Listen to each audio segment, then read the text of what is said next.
সেটা অনুপস্থিত। হয়তো এখনো পর্যন্ত এই ম্যাচটা ফার্স্ট গিয়ারে খেলার প্রয়োজনীয়তাই রবসন অনুভব করেননি।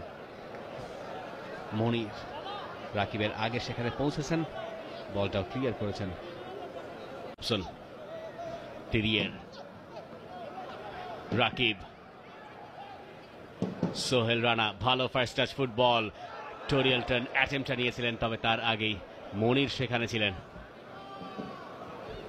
মোস্তফা, ইনসান, তিনি বলের পজিশনটা পেয়েছেন আরো একবার আক্রমণে রাইট ফ্ল্যাঙ্ক দিয়ে। মনির তার যে সেট আপ সেটাও তাবেক পর্যন্ত পৌঁছায়নি, এবং বিশ্বনাথ ঘোষ এই বলটা ক্লিয়ার করার জন্য যতখানি সময় পেলেন অবিশ্বাস্য। রবসন,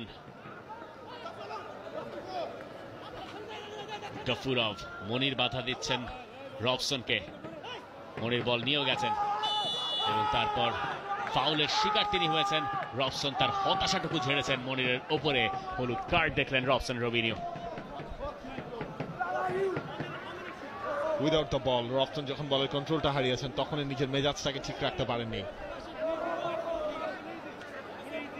মনির প্রথম থেকে আসলে রবসনকে পেছন থেকে জার্সি ধরে টেনে দিয়েছেন সবকিছু, তারপর রবসন যখন বলটা লুজ করলেন এরপর হতাশায় একটা লাথি মেরেছেন রবসন এবং স্বাভাবিকভাবেই হলুদ কার্ড দেখেছেন।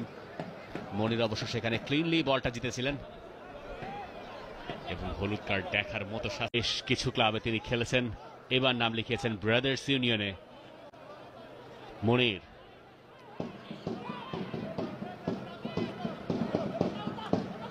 ভালো জনপতাবেক, তারিক কাজী তাকে ট্র্যাক করতে অনেকখানি উপরে উঠে এসেছিলেন রুবেল মিয়া। বলের কন্ট্রোল রাখার চেষ্টা তার, রেখেছেনও বটে, বেশ ভালো করেছেন। মোস্তফা কাহারবা কয়েকজনকে কাটিয়ে ডান দিকে থাকা মনিরকে খুঁজে নিয়েছেন। মনিরের উদ্দেশ্য ছিল বালিজনব ওতাবেক, তপু বর্মন পুরোপুরি ক্লিয়ার করতে পারেননি। কর্নার কিক, আরো একটা আটকানোর চেষ্টা করছিলেন মোস্তফাকে। বল পেয়ে গেছেন রবসন। গফুরভ, অপশন আছে বেশ কিছু। রাকিব, রেফারির বাঁশি অবশ্য আগেই বেড়েছে কারণ রাকিব ছিলেন অফ সাইডে। অপেক্ষায় বসুন্ধরা কিংস। রবসন রবিনিও বাইরের কাছাকাছি জায়গা থেকে কাটব্যাক, এবং তারপর ব্রাদার্স ইউনিয়ন বলটা ক্লিয়ার করতে পেরেছে অবশেষে। ওতাবেকের একটা ফাউল, ভালো সেট আপ ছিল রবসন যে কাটব্যাকটা করেছিলেন।